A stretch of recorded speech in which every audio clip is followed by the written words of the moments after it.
Donc, on est dans le chapitre 12 de Romains, les derniers versets. Puis on va joindre avec le chapitre 13. On va commencer par la prière et je vais demander à Patrick s'il va ouvrir la réunion dans la prière. Oui. Seigneur, on te remercie de ce privilège d'avoir ta parole entre nos mains, ta parole traduite dans notre langue, ta parole qui est la vérité, qui nous parle de toi, de ta volonté, de ta grâce, qui nous révèle ta majesté, ta volonté aussi pour nos vies. Et on te remercie spécialement pour l'Épître aux Romains, ce soir qu'on étudie encore, qu'on regarde encore pour le chapitre 12 et le chapitre 13. Merci pour tout ce que tu as inscrit. Merci que ça va au-delà des époques, des cultures, etc. Mais c'est pour nous aujourd'hui, Seigneur, que tu t'adresses. C'est à nous aujourd'hui que tu t'adresses. Parle à nos cœurs et dirige-nous dans cette réunion. Amen. Amen. Donc, l'Épître aux Romains, qui a été... À peu près tous les théologiens dans l'histoire vont dire que c'est l'épître par excellence pour la justification par la foi sans les œuvres de la loi. Tout le monde s'en va dans cette même direction-là. Tout le monde le voit comme cela.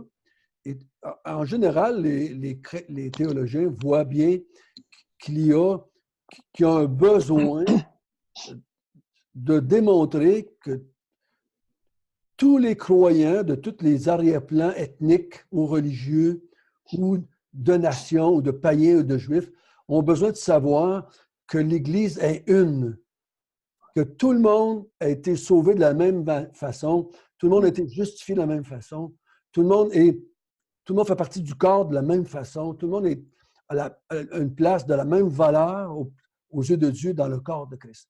Et comme je vous l'ai dit à quelques reprises déjà, quand on lit les Actes des Apôtres, on voit que la première génération s'est débattue pas mal avec ça, à savoir quelle était la place des Juifs avec la place des païens, etc., etc. Donc, certains épîtres nous parlent de la place de la femme et la place des hommes dans l'Église aussi, parce que dans la société, c'était très important à ce moment-là aussi, cette différence.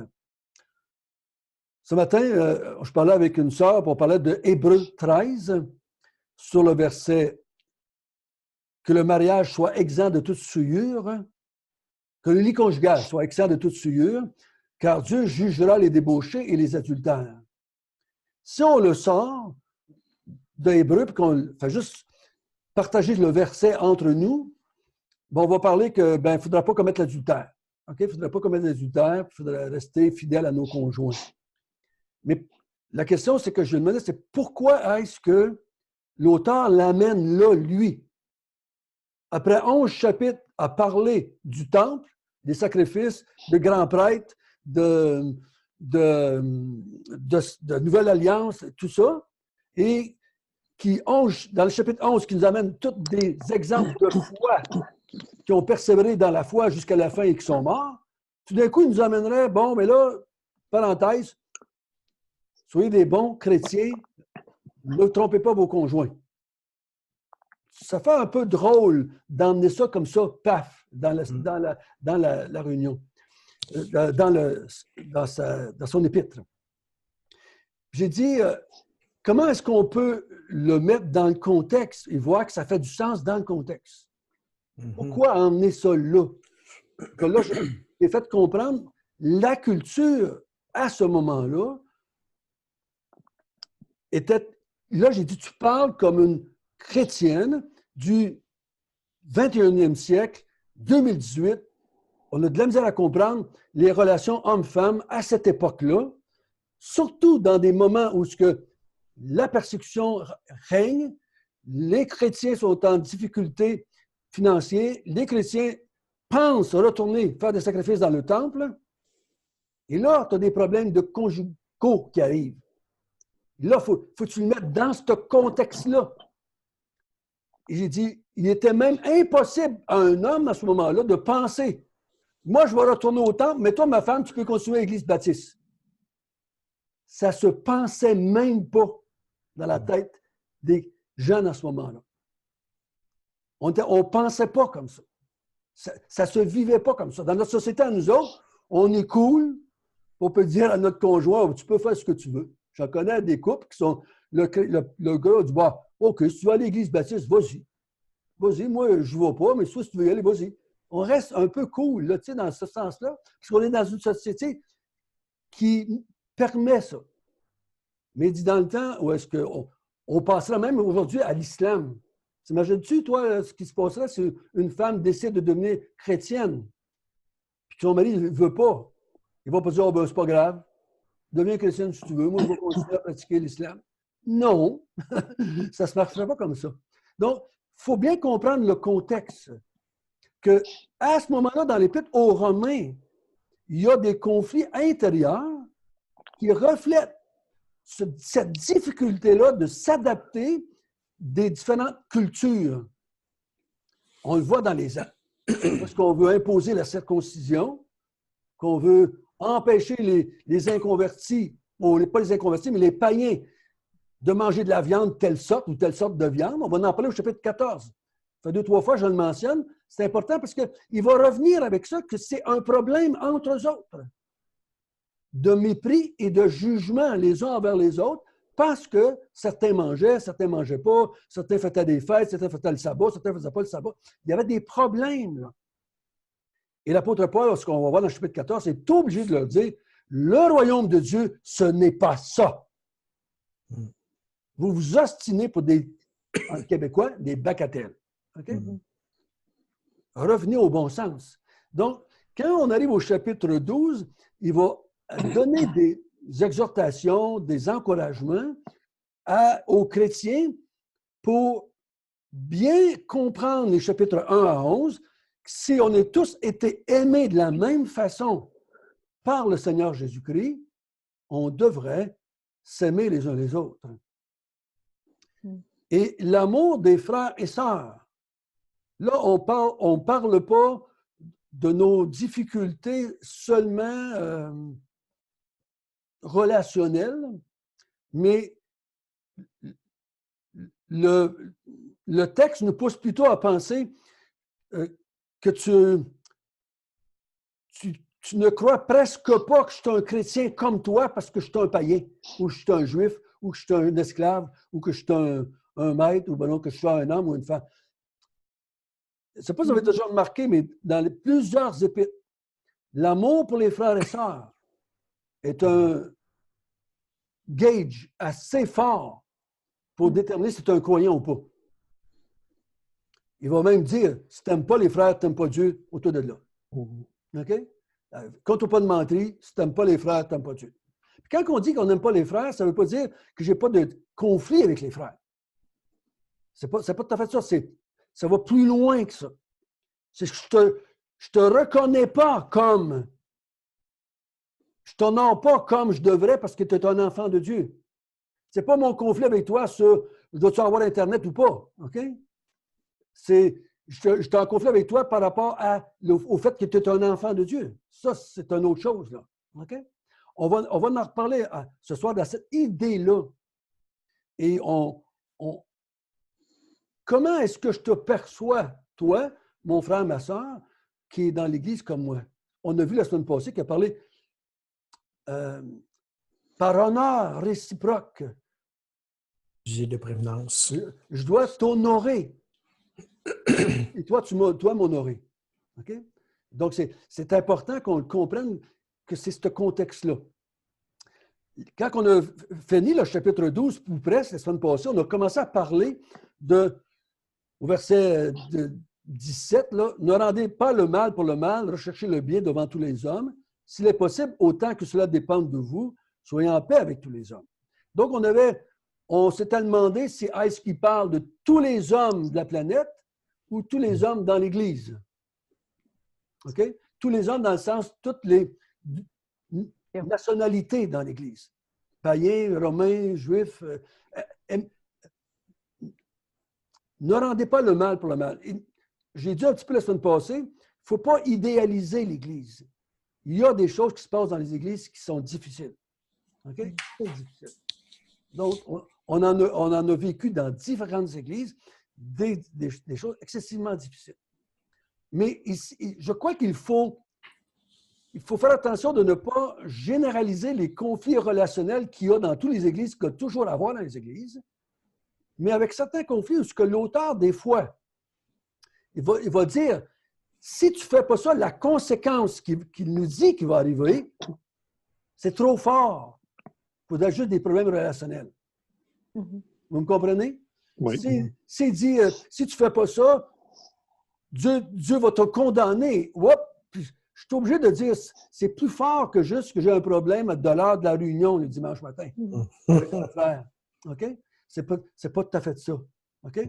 Donc, ici, il dit, si on te fait du mal, ou si on te maltraite à cause que tu es un chrétien autre, ou qu'on remet en question ta foi, ou qu'on remet en question ton appartenance à Dieu, à Jésus-Christ, mais sois en paix. Ne te venge pas. C'est ce qu'il dit au verset 19. Ne te venge pas toi-même.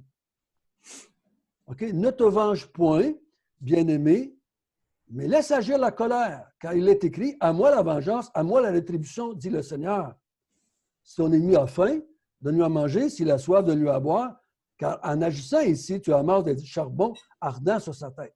Ne te laisse pas vaincre par le mal, mais surmonte le mal par le bien.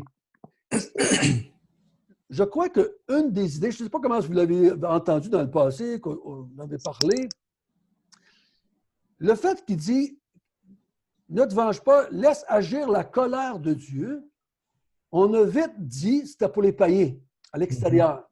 OK? Parce que Dieu, la Bible est claire, Dieu ne se mettra jamais en colère contre ses enfants. La colère de Dieu sur ses enfants a été détournée par Jésus-Christ. OK? La colère de Dieu n'atteindra jamais un enfant de Dieu. Jamais.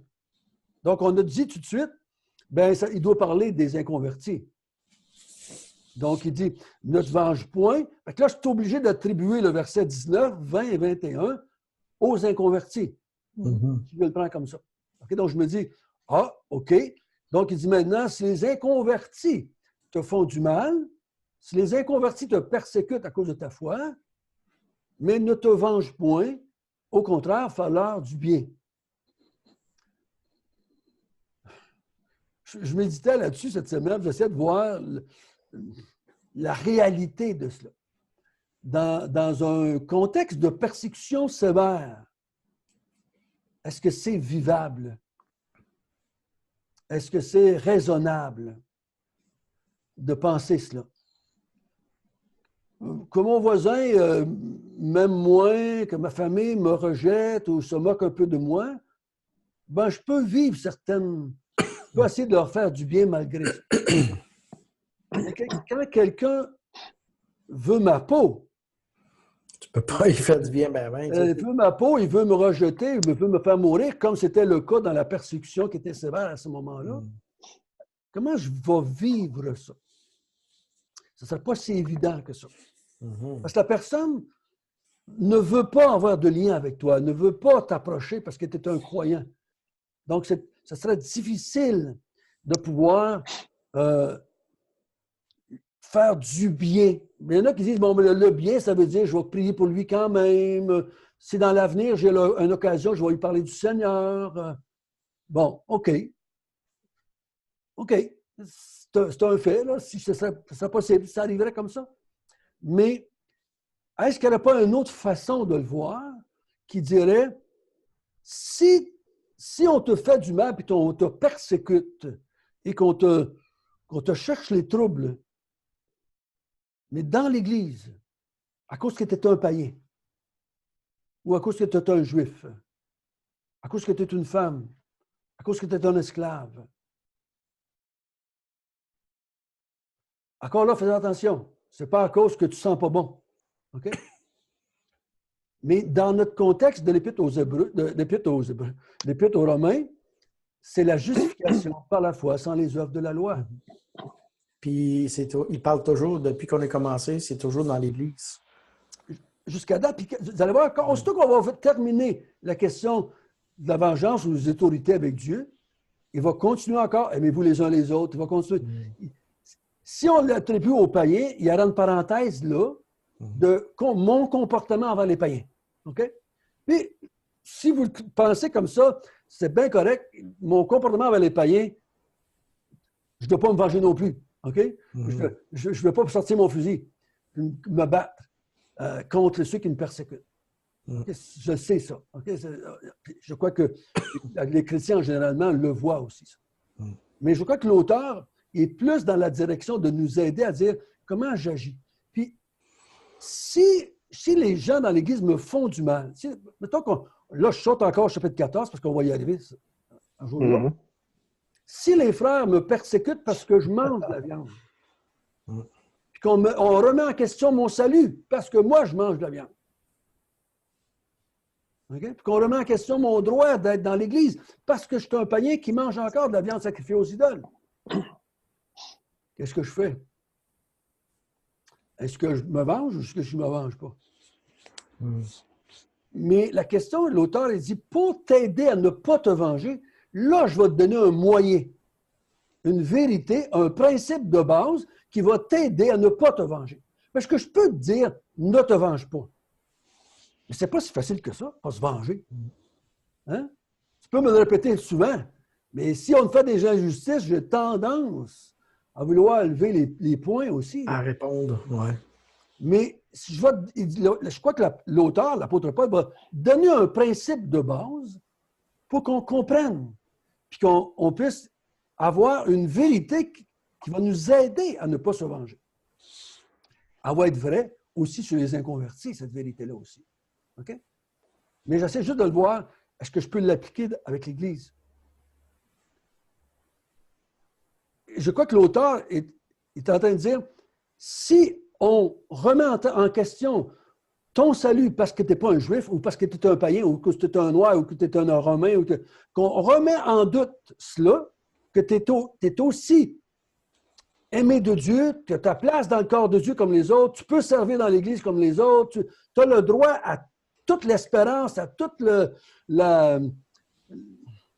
les nouveaux cieux de nouvelle terre qui s'en viennent, tout ce que Dieu a promis à son peuple, tu as eu droit à ça. Si on veut te soustraire à cela, laisse Dieu s'occuper de cela. Dieu va. Parce que moi, je crois que si tu me traites de même, je mets en question, est-ce que tu as bien compris le chapitre 1 à 11? C'est la question que je te poserai. Pourquoi est-ce que tu me traites de même? Est-ce que tu n'as pas compris qu'on était justifiés par la foi, sans les œuvres, sans l'élection de Dieu, qu'on a tous été élus, qu'on a tous la même espérance, qu'on a tous été aimés, qu'on a tous été purifiés, qu'on a tous été élus par Dieu, qu'on a tous la même place, le même honneur, on a tous le même privilège? Pourquoi est-ce que tu me traites de même? Est-ce que tu ne comprends pas que le royaume de Dieu, ce n'est pas le manger et le boire? Est-ce que tu ne comprends pas que le royaume de Dieu, ce n'est pas la race que tu as? Est-ce que tu ne comprends pas que le royaume de Dieu, ce n'est pas le sexe que tu as, homme ou femme? Si tu ne comprends pas ça, je pense que tu n'as peut-être pas compris l'Évangile, mon chum, là, à quelque part. Et c'est là qu'il dit, laisse Dieu s'occuper de ça. Et c'est là que le mot colère a un sens dans ma tête, à moi du moins. OK? Parce que si je maltraite les frères et sœurs, puis je ne les considère pas comme frères et sœurs dans la foi, à cause de leur race, de leur ci, de leur ça, j'aime pas les frères et sœurs que Dieu a aimés. Et tout à l'heure, il va revenir avec cela à la fin du chapitre 13. Revêtez le Christ. Agissez envers les frères et sœurs comme Christ a agi envers eux. Amen. Il les a aimés puis il est mort pour eux autres. Donc, agis comme ça, traite-la comme ça, vois-la comme ça. OK? Vas-y, Patrick. Le verset 20, tu le rattaches-tu à l'Église aussi? Oui. Oui. Ouais, j'ai de la misère. J'ai de la misère. Juste à cause du mot ennemi? Oui, c'est ça. Mais quel mot, comment est-ce que tu appelleras les frères qui te font du mal? Ben, dans le contexte où est-ce que tu le dis, Paul, ailleurs, il dit que c'est, je ne sais pas si je vais bien le citer, mais il dit que c'est des frères qui sont faibles. C'est pas ça qu'il dit comme ça. Là. Tu sais, quand il parlait de la nourriture, exemple, quelque chose du genre, puis il dit Pour pas être une occasion de chute, tout ça. Puis, fait que, eux, ils ont tort, mais toi, pour pas être une occasion de chute, fais-le pas. Là, le contexte, par contre, que tu dis, c'est ils te font vraiment du mal, même s'ils ont tort, tout ça. Donc, je ne sais pas si Paul il irait jusqu'à dire l'Église peut être ton ennemi. On va voir. Ou certaines personnes de l'Église peuvent être ton ennemi. À moins que tu dises que. Je ne sais pas. Ça dépend comment est-ce qu'on appelle le mot ennemi, comment tu le définis. Si quelqu'un me fait du mal, est-ce que je peux l'appeler un ennemi ou pas? Bon, appelle-le comme tu voudras, un frère faible. Mais le mot faible, c'est faible par un manque de compréhension. Oui, c'est ça. Donc, on va le voir dans le chapitre 14. C'est dans le chapitre 14 qu'il va parler de cela. OK? Il est bon de se priver de vous, mon frère est faible et tout ça. Oui, je comprends ça. Mais si finalement, tu ne veux pas, finalement, toi, tu dis non, je ne veux pas le faire, ça, moi. OK, ouais. Tu vas faire quoi, là? OK? C'est là, on va le voir avec l'idée. Mais pour ça que je dis, si je le dis que ça vient de l'extérieur, bon, je prends le verset 17 jusqu'à 21 et jusqu'au chapitre 13, verset 10, 11, là, si je le mets envers les païens, envers l'Église, OK. Moi, je ne disais pas que c'était. Je disais pas c'était tout ce que tu avais dit que c'était envers les païens, parce qu'on voit, il me semble que quand il dit les uns les autres, je ne pense pas que les païens peuvent faire ça, ça va avec l'Église, là. Mais je me demandais s'il n'incluait pas à certains passages les non-croyants. Okay. Quoique Jésus a dit, puis là, c'est hors contexte, mais c'est pour rentrer le mot ennemi, vous aurez pour ennemi les gens de votre maison. Ouais. Donc, c'est tes frères, tes sœurs dans la chair. Là, Parce que la question, pour moi, quand ils deviennent ennemis, c'est pas vraiment ennemi comme... c'est pas quelqu'un qui veut te tuer, là. Oui, mais c'est pas juste moi. C'est la raison qui me fait du mal qui devient mon ennemi. C'est pas juste... il a pris ma chaise dimanche, et moi, je suis assis là d'habitude. Là, on s'en veut, OK, à cause de ça. C'est pourquoi est-ce qu'est-ce qu'il fait pour que l'auteur définisse le mot ennemi? Il agit comme un ennemi jusqu'à ce pour les convertis, lui, les convertis, là, il est mon ennemi, c'est pas parce qu'il souffre manège, c'est à cause de Jésus-Christ qu'il est devenu mon ennemi. OK? Il est mon ennemi, je l'appelle mon ennemi parce qu'il est contre Christ. Il m'en veut à cause de Christ. Ce n'est pas à cause de mes actions morales et sociales que je l'appelle mon ennemi. Il était mon ennemi à cause de Jésus-Christ. Je crois ici, l'auteur va aller chercher le mot ennemi à cause que c'est les raisons pour lesquelles ils me font du mal qui devient mon ennemi. OK? C'est pas juste qu'il me fait du tort dans l'Église, entre guillemets. Là. OK? Comme on voit, moi j'appellerais ça d'une façon normale dans l'Église. Des accros entre les frères et sœurs, des petits. Ça, je n'appellerais pas mon frère mon ennemi dans ce sens-là. Okay? Dans ce sens-là, je ne l'appellerais pas un ennemi. Mais si un peu comme l'apôtre Paul, il va dire ailleurs dans Romains, si vous vous mordez les uns les autres, là, il nous traite, si on agit comme des chiens envers les uns les autres, attention. OK? Donc, les termes sont pesants, des fois, sont lourds de sens, parce que dans la tête de l'apôtre Paul, c'est une question de salut ou de perdition. C'est ça qui devient intéressant des fois quand on voit le texte de même. C'est que je peux évaluer ma compréhension de la foi en regardant comment je te perçois. Je te perçois-tu comme un frère ou une sœur que Christ a sauvé? Sinon, c'est mon salut qui est en doute. Là. Okay? Si je ne te vois pas, si je ne crois pas que Christ t'a sauvé comme il m'a sauvé moi, là, j'ai un problème assez sérieux. J'ai de la misère avec la façon de t'habiller, avec la musique que tu écoutes. C'est pas tellement important. OK? Donc, c'est pas tellement important. Donc, on va embarquer avec le verset 13, puis on va voir parce que le chapitre 13, il y a un continu là, avec les autorités. Parce qu'il dit ne te venge point, laisse Dieu faire. OK? Si on dit que c'est juste à la fin des temps que Dieu va se venger, OK? C'est une vérité aussi. Et là, ça va être certainement juste pour les inconvertis à la fin. OK? Parce que la colère de Dieu va s'abattre sur les inconvertis à la fin. Ça, c'est sûr. OK? Mais regardez tournons au chapitre 13, puis on va voir là, qu'il amène, tout de suite après avoir dit « Ne vous vengez pas », il parle des autorités que Dieu a mis en place. C'est comme s'il dirait « Je veux t'aider à ne pas te venger, parce que ça serait drôle parce que c'est des actions présentes, dans le moment présent, puis il ne va pas juste m'envoyer à la fin des temps, ou à la fin des temps, Dieu va faire de quoi? Il y a présentement aussi des choses qui se font. OK? Donc, à partir du verset 13, chapitre 13, au verset 1 jusqu'à 7, on va lire ça ensemble, parce qu'à partir du verset 8, parce que tout de suite, dans ma Bible, à moi, on a divisé la Bible, le livre de Romains là, on a fait 2 chapitres. Puis au début de 13, on dit, voici les responsabilités des chrétiens envers les autorités. Et je ne suis pas sûr que le titre est le meilleur. Comment maintenant on doit voir les autorités dans nos relations mutuelles, soit avec les chrétiens ou soit avec les inconvertis? Mais ce n'est pas mon devoir envers les autorités, c'est quel devoir ont les autorités pour qu'on soit en paix les uns avec les autres. Okay? Ce n'est pas ma perception des autorités dont l'auteur veut parler, mais que les autorités ont été données par Dieu pour garder la paix quand il y a des conflits entre nous. OK?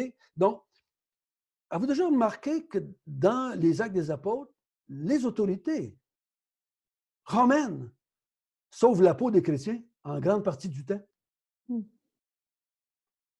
C'est ça? C'est ça qu'ils vont sauver Paul à plusieurs reprises. C'est souvent les autorités romaines, c'est les Juifs qui veulent faire la persécution. Les autorités romaines, souvent, vont être utilisées pour... Paul même va les utiliser à quelques reprises pour sauver sa peau jusqu'à certains points. Donc, mais regardons bien ce qu'ils ont dit. On va lire ça ensemble, Isabelle, Daniel, puis Patrick. Puis on va lire les 7 premiers versets. Que toute personne soit soumise aux autorités supérieures, car il n'y a point d'autorité qui ne vienne de Dieu, et les autorités qui existent ont été instituées de Dieu. C'est pourquoi celui qui s'oppose à l'autorité résiste à l'ordre que Dieu a établi, et ceux qui résistent attireront une condamnation sur eux-mêmes. Ce n'est pas pour une bonne action, c'est pour une mauvaise que les magistrats sont à redouter. Veux-tu ne pas craindre l'autorité? Fais le bien et tu auras son approbation. Le magistrat est serviteur de Dieu pour ton bien. Mais si tu fais le mal, crains, car ce n'est pas en vain qu'il porte l'épée, étant serviteur de Dieu pour exercer la vengeance et punir celui qui fait le mal. Il est donc nécessaire d'être soumis, non seulement par crainte de la punition, mais encore par motif de conscience. C'est aussi pour cela que vous payez des impôts, car les magistrats sont des ministres de Dieu entièrement appliqués à cette fonction. Rendez à tous ce qui leur est dû, l'impôt à qui vous devez l'impôt, le tribut à qui vous devez le tribut, la crainte à qui vous devez la crainte, et l'honneur à qui vous devez l'honneur. Donc, je crois qu'on doit, jusqu'à certain point, relier « Ne vous vengez pas » à la vengeance ici. De certains points, on doit relier le texte ensemble. Sans ça, on ne comprendra pas. Puis la question, encore une fois, que je me pose, je vous encourage à vous poser, même si vous n'avez pas le même résultat que moi dans votre posée de vos questions. Pourquoi est-ce qu'il parle de ça dans un contexte où, pendant 11 chapitres, il nous parle de nous percevoir les uns les autres pareils? Okay? Qu'on est tous perdus pareil, qu'on est tous sauvés pareil.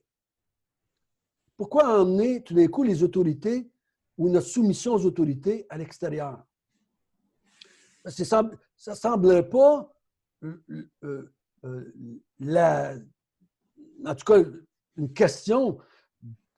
Je ne pourrais pas me servir des des 11 premiers chapitres de la justification par la foi sans les œuvres de la loi avec les autorités là. Ça vient faire quel rapport qu'il y a avec les autorités là, avec la justification par la foi sans les œuvres? Ça n'a pas de rapport comme tel. OK? Donc, pour que ça fasse du sens dans ma tête, j'essaie de comprendre. Ne vous vengez pas quand on vous fait du mal. Dieu va s'en occuper. Dieu va s'en occuper. Dieu va prendre soin de ses enfants. Et si on vous maltraite, si on vous rejette à cause que vous êtes mes enfants, là. OK? Là, c'est ça qui est l'idée. Parce que c'est pas juste à cause que tu n'as pas payé ton ticket, puis là, paye ton ticket. Je dirais que ce sera encore plus hors contexte de penser que c'est ça dont il parle ici. OK? Je crois qu'il dit, Dieu a établi des autorités supérieures. Y a-t-il qui ont autre chose que le mot supérieur dans leur Bible? Attends, j'ai une version français courant ici.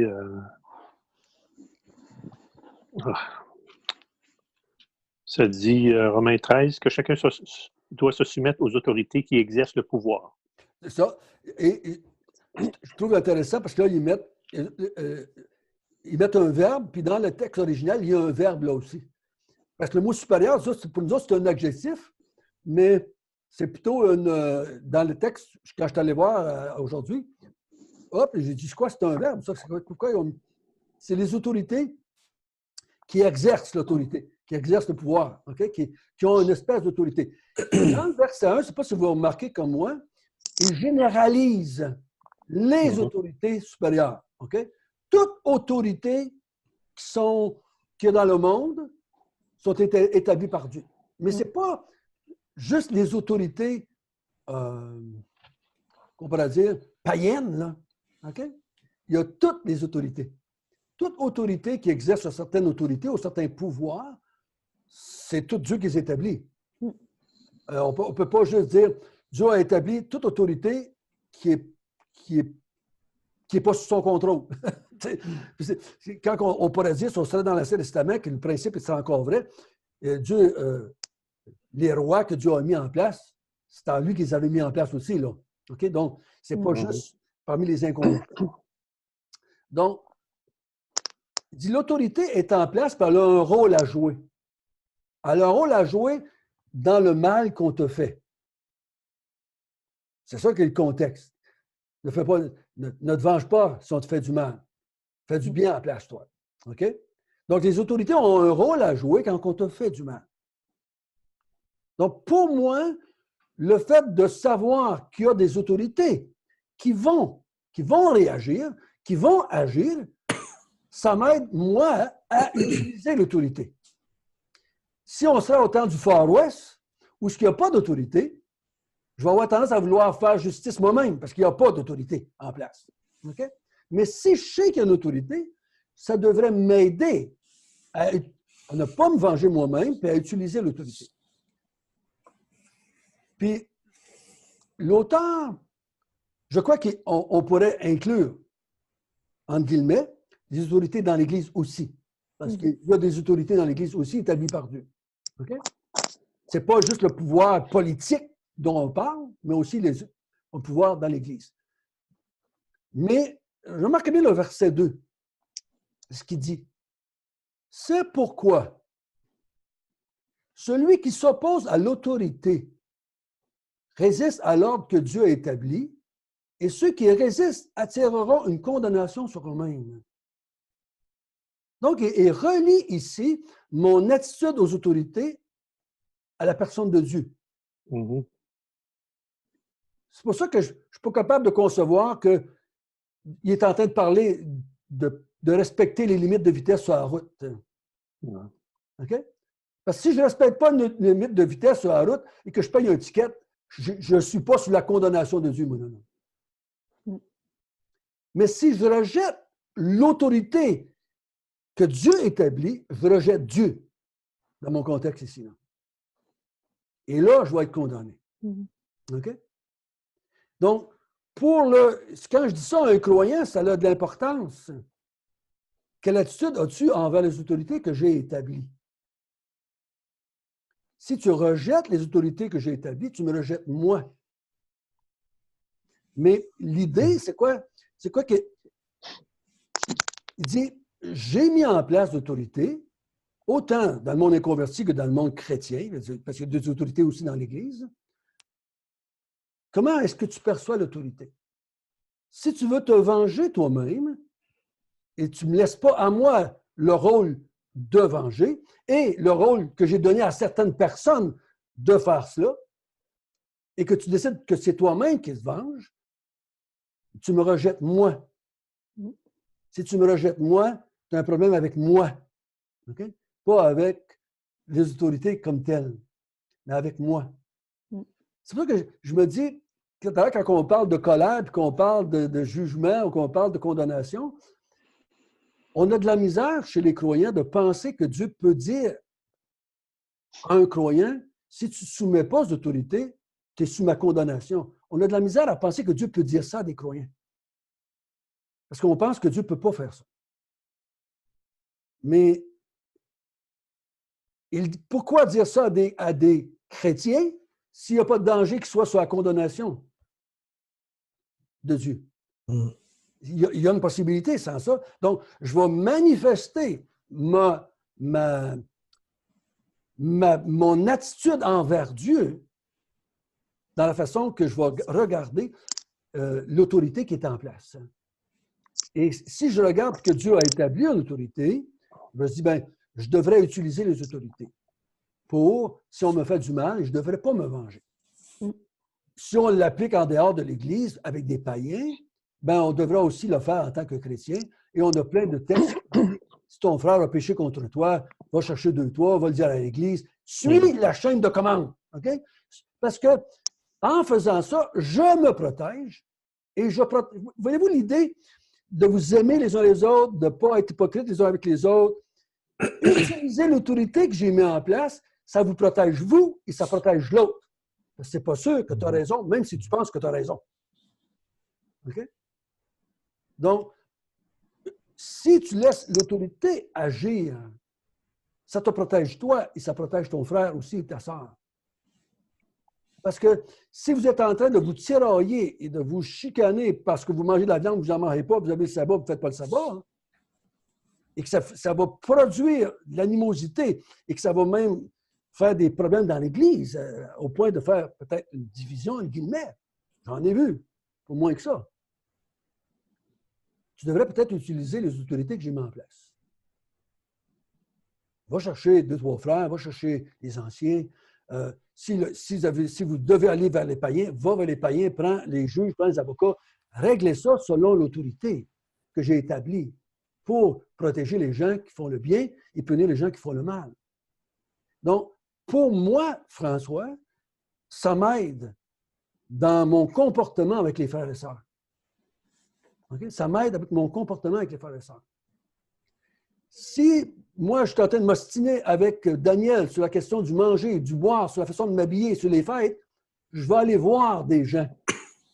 Je vais aller voir les plus vieux. On va voir tout à l'heure, ils vont en parler. Allez donc voir vos conducteurs. Allez donc voir les gens qui vous dirigent. Ils en parlent jusqu'à certains points. Moi, là, je suis en train de me tromper avec Hébreu, là, encore une fois. OK?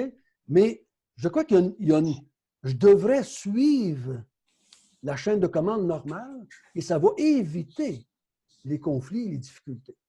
Peut-être que je vais comprendre mieux que le royaume de Dieu, ce n'est pas le manger et le boire, qu'on devrait se donner de la place pour manger ce qu'on veut, puis de s'habiller comme on veut, puis de ne pas fêter le sabbat, de fêter le sabbat, de se donner de la place. Qu'on est tous des enfants de Dieu, malgré cela.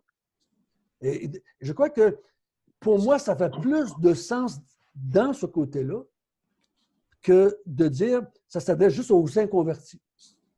Moi, je ne sais pas pour vous autres, là, moi, ce que j'ai entendu à travers les années, quand on parle des autorités dans Romains 13, on parle de notre comportement envers les gouvernements, les soldats. Qu'on devrait être des bons citoyens, payer nos impôts, puis on devrait être juste, puis on devrait faire ci. Fait qu'on nous relie qu'on devrait être des bons citoyens. Okay? On nous emmène dans cette direction-là, habituellement avec Romains 13. Pour moi, j'aimerais mieux utiliser d'autres versets que cela dans la Bible, d'autres textes que si je veux parler de ça avec les chrétiens. Si moi, je veux t'encourager d'être honnête envers les gouvernements, mais je peux prendre n'importe quel texte qui parle d'être honnête dans la vie. Tu sais, c'est pas besoin d'être... j'ai pas besoin de parler, mettons, de prendre Romains 13. Parce qu'ici, c'est pour m'éviter de me venger. Okay? C'est ça que le contexte est là. Ne te venge pas. J'ai mis en place des gens pour le faire. Et ultimement, à la fin, ben, je vais le faire aussi moi-même en tant que Dieu. OK? Donc, c'est ça qui devrait t'aider à combattre le mal par le bien. Et donc, c'est dans ce sens-là que moi, je le verrais. Comment vous voyez le verset 4 est assez simple à comprendre. Bon, les magistrats sont là pour punir ceux qui font le mal, puis protéger ceux qui font le bien. Il est donc nécessaire d'être soumis, non seulement par crainte de punition, mais encore par motif de conscience. La conscience, ça vient jouer comment vous le percevez, là. Il est soumis aux autorités, non pas parce qu'on a peur d'être puni, mais par motif de conscience. Bien, si on le relie directement au verset 1 qui dit que ça vient de Dieu, c'est Dieu qui l'a mis en place. Si je suis désobéissant ou je ne suis pas soumis à ces autorités-là, donc je ne suis pas soumis à Dieu, donc ma conscience m'accuse jusqu'à un certain point. C'est par motif de conscience envers Dieu. Oui. Okay? C'est envers Dieu qu'on parle ça. Là. Donc, il dit, sois soumis aux autorités que j'ai mises en place et pas juste parce que tu as peur d'être puni, mais parce que tu as une bonne conscience envers Dieu. Dieu a mis en place des autorités pour t'aider à ne pas te venger. Parce que pour moi, le texte, même si je l'utiliserais pour les païens ou pour les chrétiens, ma bonne conscience envers Dieu va dire, suis le système que Dieu a mis en place, les autorités. OK? Donc, on devrait faire cela et ça va m'éviter de me venger. Parce que l'être humain, je ne sais pas pour vous autres, mais on est prime à la vengeance. On est prime à la vengeance. Il y avait un vieux dicton chez nous qu'on disait la vengeance est douce au cœur de l'Indien. Ouais. Nous autres, on avait les Nolettes, on avait tendance à le dire parce qu'on est d'origine autochtone. Donc, on avait tendance à dire la vengeance est douce au cœur de l'Indien. Donc, on voulait dire watch-toi. Tu sais? Mais c'est dans ce sens-là, par motif de conscience envers Dieu, parce que si je comprends bien le texte, si je n'ai pas une bonne conscience envers Dieu, puis que mon but, c'est juste dire je vais me soumettre aux autorités que Dieu a mis en place parce que j'ai peur des conséquences, je devrais remettre ma relation avec Dieu en jeu. Je n'ai pas une bonne conscience envers Dieu, j'ai juste peur de la punition. Mais comme si je n'accepte pas l'autorité de Dieu qui a mis en place, Dieu dit, tu es sous ma condamnation. Et si tu ne te soumets pas aux autorités que j'ai mis en place par motif de conscience envers moi, tu as un problème avec moi, là. OK? Et c'est pour ça que des fois, les avertissements sont plus sérieux que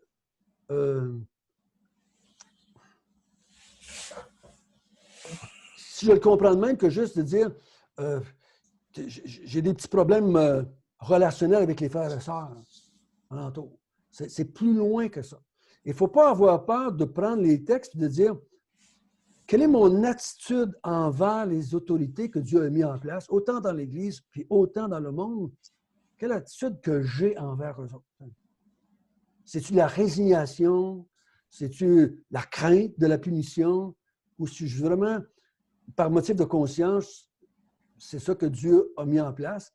Donc, c'est ça que je vais utiliser. Je ne me vengerai pas moi-même. Je vais utiliser les autorités en place pour le faire. Et en général, je dirais que les autorités, en général, surtout dans nos cultures multiculturelles maintenant, dans nos sociétés multiculturelles, les gouvernements font bien attention de ne pas piler sur les pieds de personne. Okay? Ce n'est pas eux autres qui vont nous attaquer, mais ils vont peut-être mettre des lois pour protéger toutes les ethnies ou tous les groupes religieux. Les lois ne sont pas toujours 100% justes, des fois, mais en général, ça nous permet de vivre notre foi là, au Québec. Il y a des lois qui nous permettent de vivre notre foi au Québec, là, présentement. Pour l'instant. Pour l'instant. Mais la question, souvent, si on étudie l'histoire de l'Église, puis que les autorités reviennent contre, c'est assez rare que c'est comme ça, souvent. Les persécutions de l'Église viennent souvent par des mouvements religieux et non pas par les autorités politiques. Okay? Comme c'était le cas dans les Actes des Apôtres, c'était les Juifs qui venaient faire la menace. Okay? Comme aux Indes, ce n'est pas le gouvernement des Indes qui sont contre les chrétiens, c'est les musulmans qui sont contre les chrétiens. Qui sont contre les chrétiens. Ce n'est pas juste le gouvernement politique en général qui sont comme ça. En tout cas, c'est peut-être une autre question. Donc, voyez les autorités en place comme un moyen, un aide quand ça ne va pas, quand il y a des difficultés, quand il y a des problèmes entre vous ou avec les inconvertis. Il est plus facile pour nous de ne pas se venger quand on sait qu'il y a un système de justice en place. Des fois, on doute que le système de justice fonctionne, mais il fonctionne mieux que pantoute.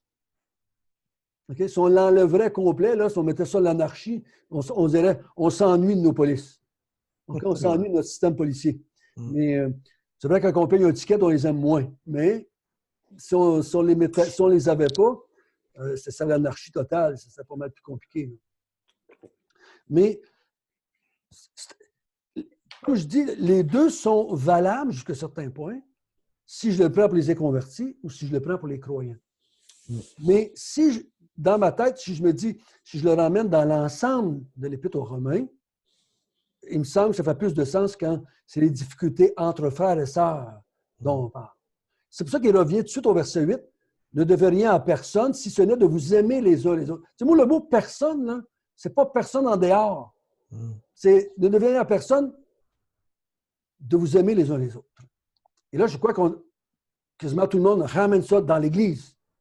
Okay? Automatiquement, on ramène dans l'Église. Car celui qui aime les autres accomplit la loi. C'est ça, on revient encore avec cette idée de la loi, parce qu'on n'a pas quitté l'idée là, de la justification par la loi. Donc, c'est pas la loi, c'est pas... Je veux dire sans la loi. Justification sans les œuvres de la loi. La loi. Mais la question, c'est, comme je vous l'ai fait ressortir, c'est pour les Juifs, le questionnement se faisait encore, quelle est donc cette place de la loi? Comme là, il y a un grand débat parmi les chrétiens présentement, il y a un débat parmi les chrétiens, quelle est la place des 10 commandements dans l'Église? Il y en a qui veulent faire des 10 commandements la norme de l'Église, de la vie de l'Église. Il y en a qui disent non, il y en a qui disent oui. Puis il y a un débat là-dessus présentement. OK? Et la loi, c'est comme si Paul il dirait, ne parlez pas de ça entre vous. Ça serait peut-être mieux de parler de vous aimer les uns les autres, qui est l'accomplissement de toute forme de loi. Okay, donc, c'est dans ce sens-là qu'il va revenir en parlant de cela.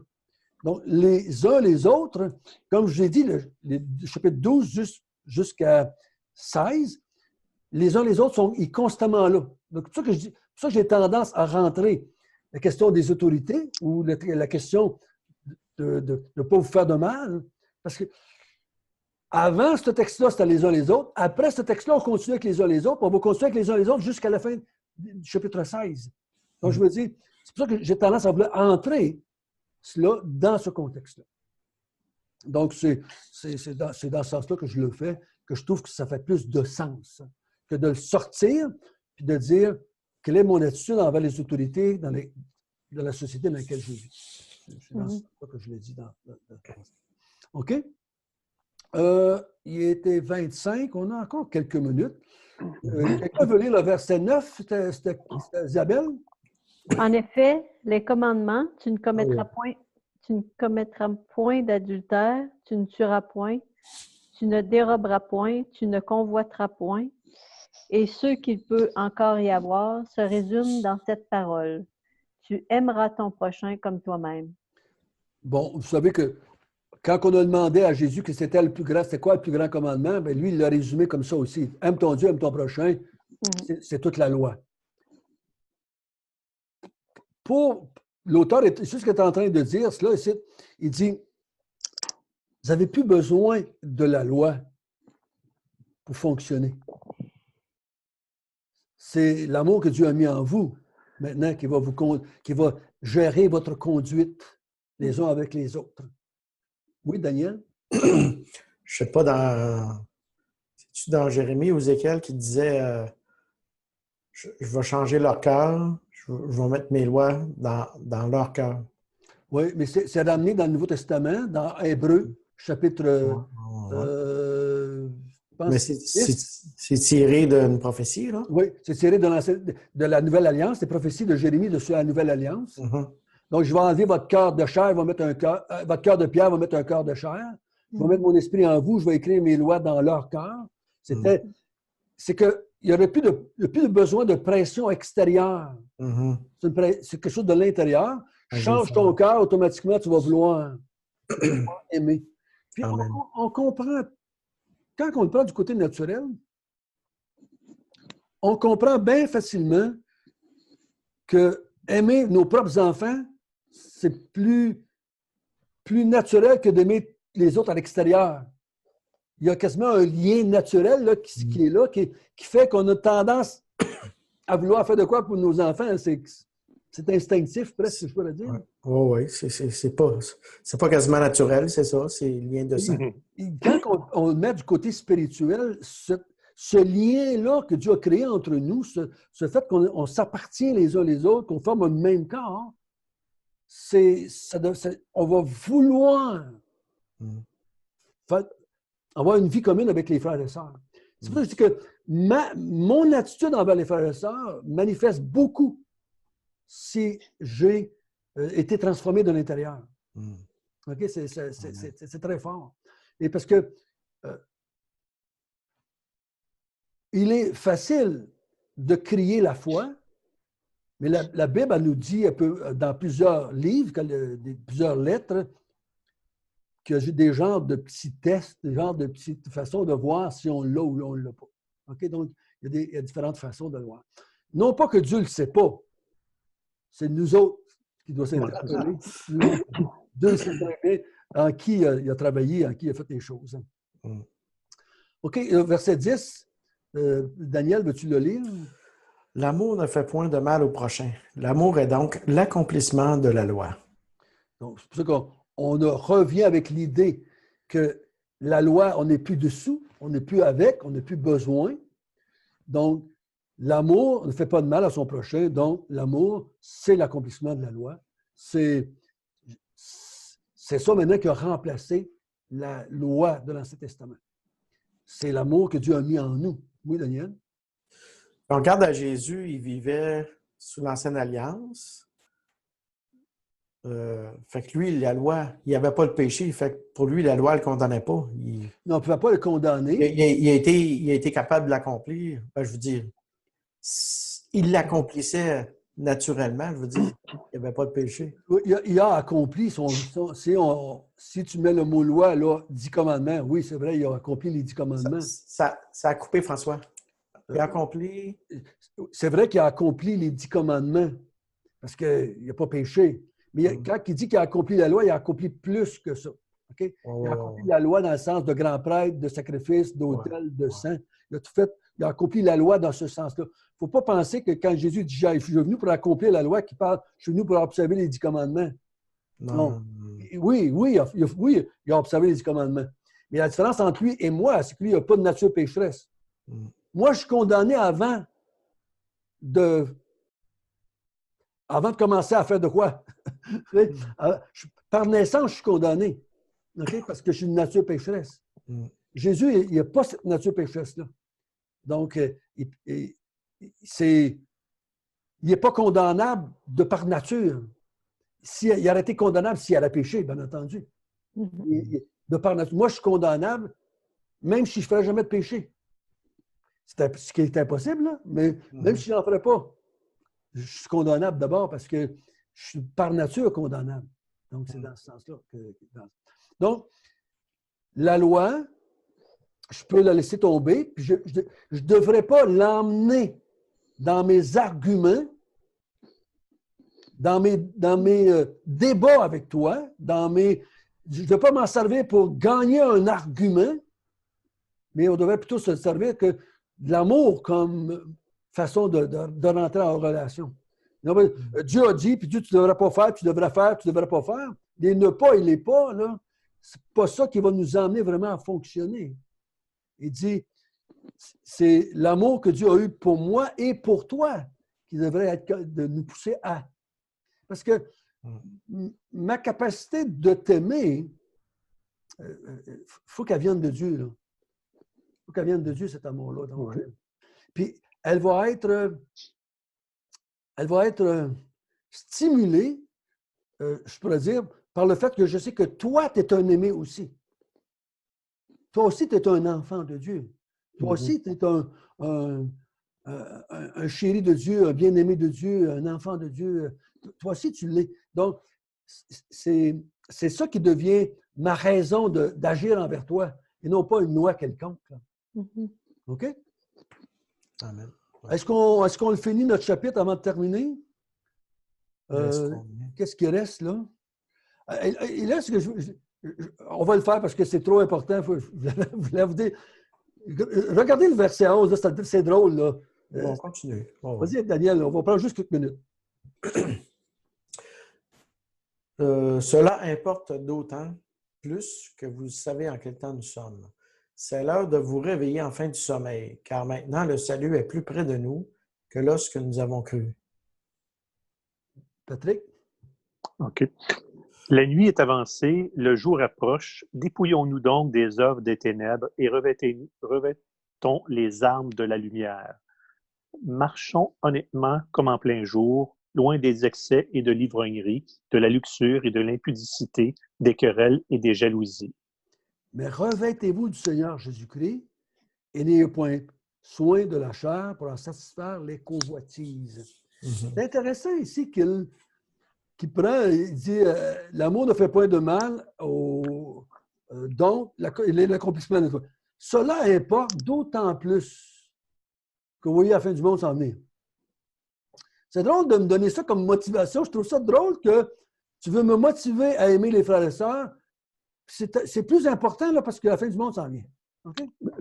Je le dirais pas de même, là, parce que quand il dit le salut est plus près de nous, c'est comme s'il parlait du retour du Seigneur. Là.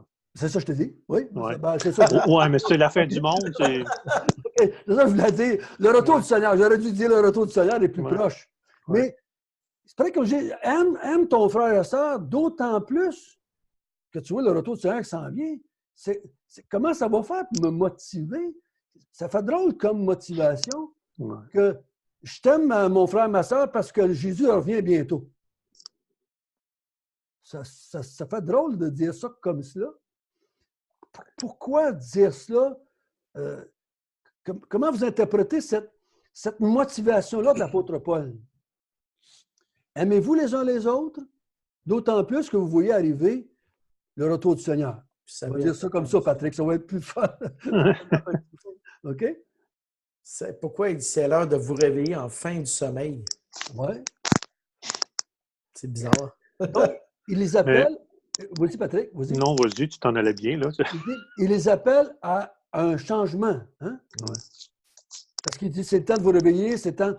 Vous devez agir maintenant différemment qu'avant.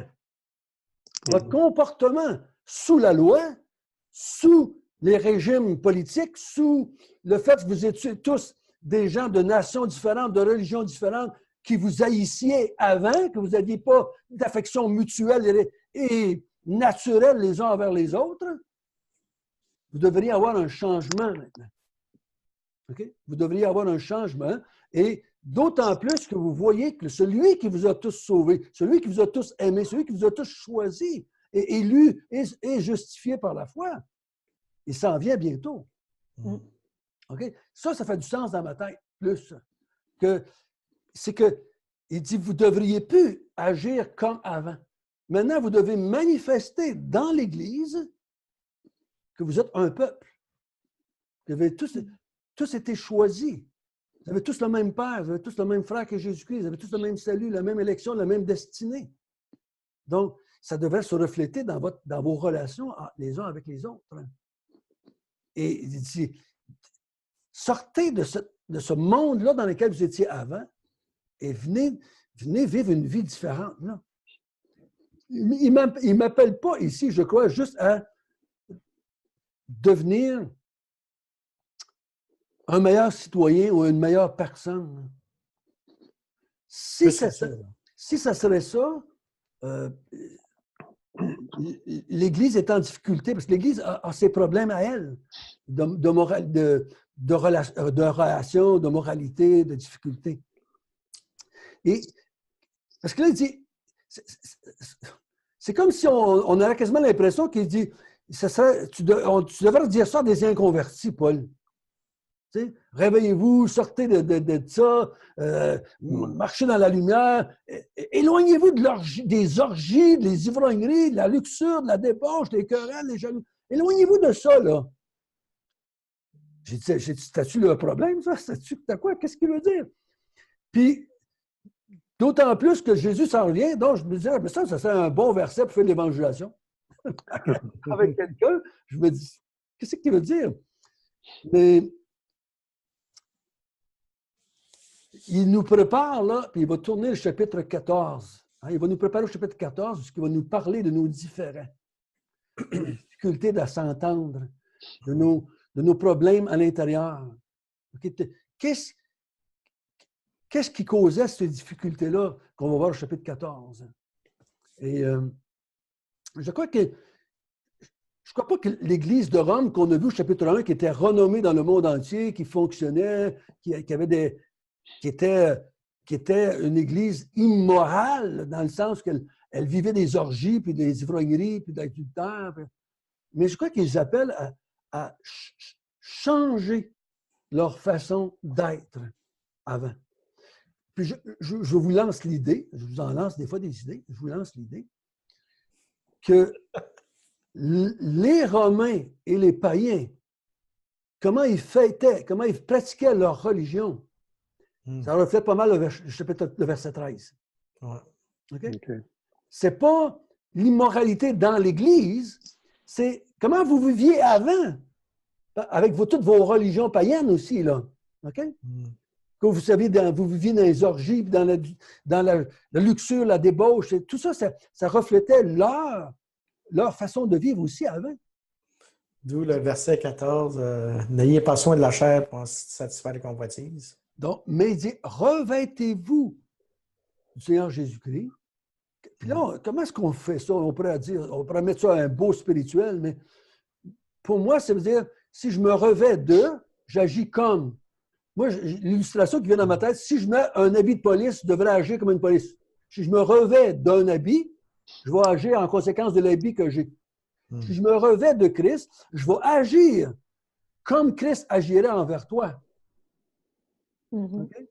Parce que lui, Jésus, a agi envers toi. Moi, si je revêts le Christ, je vais agir comme Christ a agi. Donc, je vais être prêt à te recevoir comme un frère, une sœur, quelqu'un qui t'a justifié, quelqu'un qui t'a... Donc, je vais agir envers lui comme lui agit envers toi maintenant.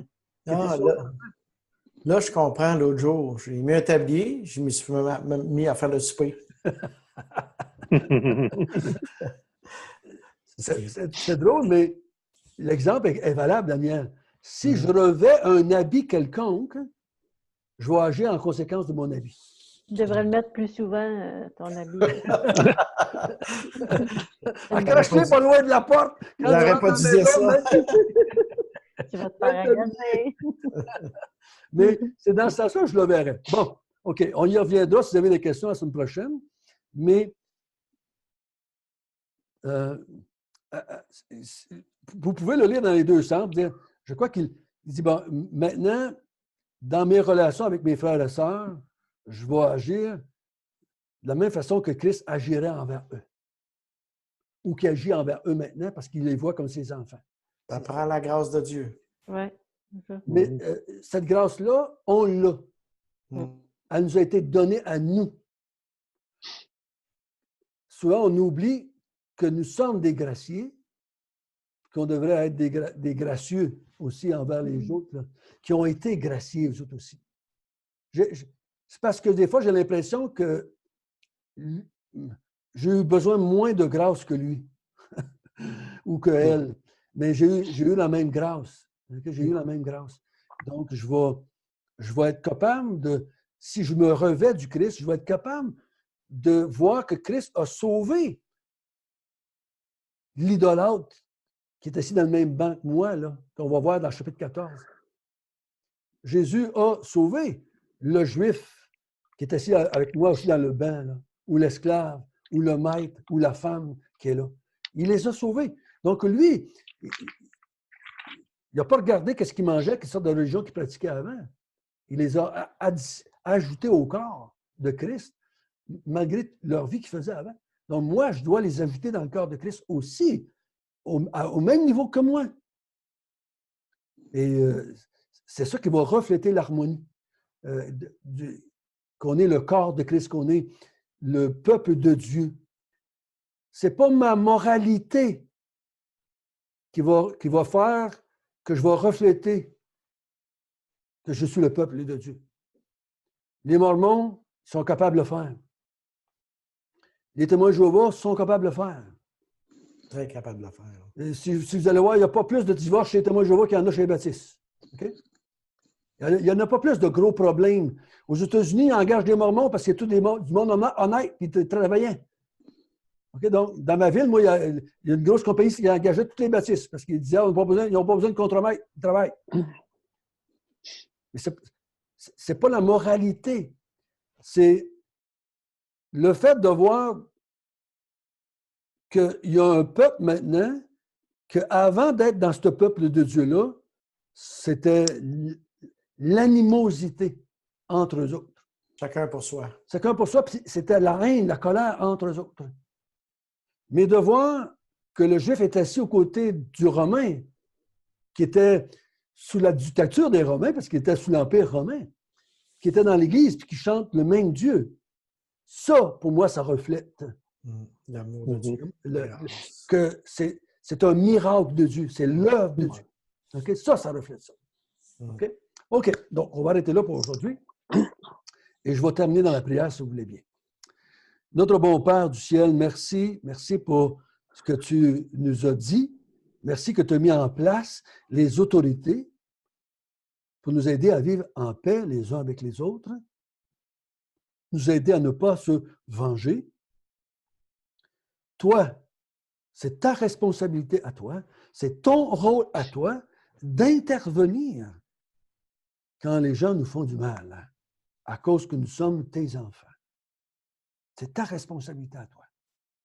Donne-nous la grâce de bien le comprendre et de te laisser ton rôle à toi. Et Seigneur, aide-nous à nous aimer les uns les autres comme tu nous as aimés et comme tu nous aimes. Amen. Aujourd'hui. Au nom de Jésus. Amen. Amen. Amen.